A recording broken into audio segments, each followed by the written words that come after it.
World War II is, I guess, for lack of a better word, hot in the first decade of the 2000s. There were 27 movies about World War II, grossing over $785 million. Collectors, also, of valuable memorabilia from that same time period are now collecting some of the most valuable collections from that same time period are leading to sales of some of the highest values of that time. There are collections from memorabilia from World War II that could fetch $3.5 million. Uniforms, rings, bayonets. They belong to Nazis and the man that led them to some of history's greatest atrocities, Adolf Hitler. But the controversy isn't in the sale so much as it is for the potential of profit. Military antique expert Craig Gottlieb is selling the items, and he joins me now on Q&A. Craig, let's start with this. What are the items that you have that are for sale right now that have caused this controversy? Okay, well, the items are Hitler's hat, one of his uniforms, some of his personal effects, like a locket that has a picture of his mother that Hitler carried throughout the period, and some other odds and ends, but that's basically it. Those are the high points. How much did you pay for these items? No comment. A lot of money. I actually paid more money than I have. Well, I read somewhere you've made some comment on this, that you paid over $1 million for this collection. That is true. And how much are you looking for now for these items?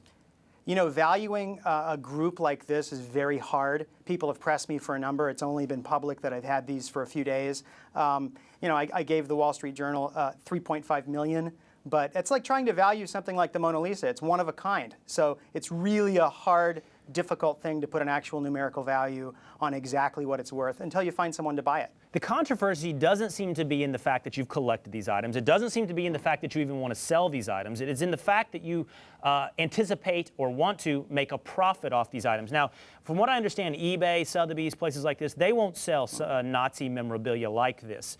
They've banned it. And there are those from the Simon Wiesenthal Center and the Anti-Defamation League who have said this exactly, that someone like yourself who's selling these items should ask strong questions of themselves of whether or not this is ethical and whether or not it's right.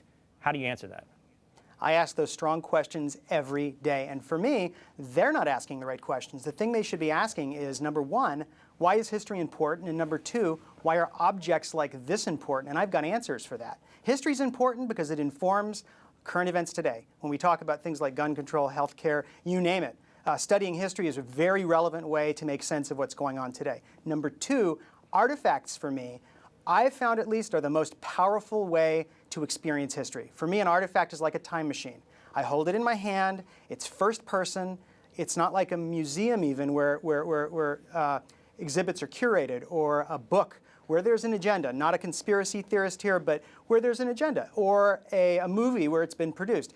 When you hold an artifact like Hitler's hat in your hand, especially for me personally, it really connects you to what happened when Hitler was alive, and it really gets you to start asking questions about, like, you know, not only what did he do, but why did he do it and how did he do it? That certainly gives value. Yeah, that certainly gives value to the items, value as to why they would exist inside of a museum, or they should be preserved for history. But the controversy, Greg, is it's in the profit. And I have to play devil's advocate here. I have to say what people are saying, and they're saying essentially it's the equivalent of you profiting off one of the greatest atrocities of history, that you're making money essentially off of that. Yeah, how am I doing that actually by having an artifact? I don't understand that question. I mean, listen, let's face it, if you've got Hitler's hat in your office or for sale, it's like an elephant in the room, and you do have to ask that question. But for me, making a profit off of a historical artifact, it's like asking Bill Gates, it's like asking somebody, you know, how can you make a profit off of, well, I can see the problem here, but why do you make a profit off of an iPhone? I mean, why don't you just give them away? You know, the importance to me is in the history behind the artifact, and if I didn't buy it, someone else would buy it, and at least I've got a conscience. I mean, I'm Jewish by ethnicity, and so for me, I've got a real personal stake in seeing these things brought to light, and it's one of the reasons I make a big deal out of them. I mean, I would be disturbed if I'd bought this and then placed it immediately in a private collection.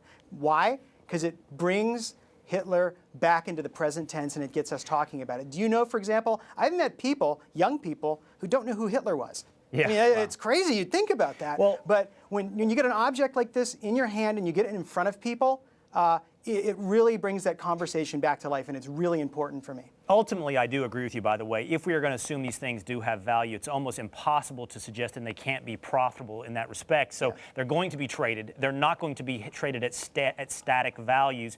And if you want these things to be saved and discovered, they're going to have value, and that value is going to fluctuate. Yeah, and look, Will, if someone pays $1 million, for example, for Hitler's hat, don't you think there's a really good chance that it's going to get preserved? Yeah. I mean, if you pay $1 million, then you're going to take care of it? I would. I think there's a greater likelihood that people want to keep circulating that item around. Yep. And the argument goes, well, it belongs in a museum. You know, it's like the Indiana Jones. That belongs in a museum. I tend to agree. An object of this importance should be in a museum. Why? Because more people would get to experience and have that dialogue with the past that I just got finished talking about. But the practical reality, and if you look at the practical reality is museums don't have $1 million to buy these things. How did museums like the Frick Museum in New York get their collection? Well, a billionaire philanthropist died and gave them the collection. Yeah. So, you know, I'd love to see things like this in a museum. All right, we got to leave it there. Is it practical? No. All right, we got to leave it there, Craig. Appreciate you giving us your time tonight.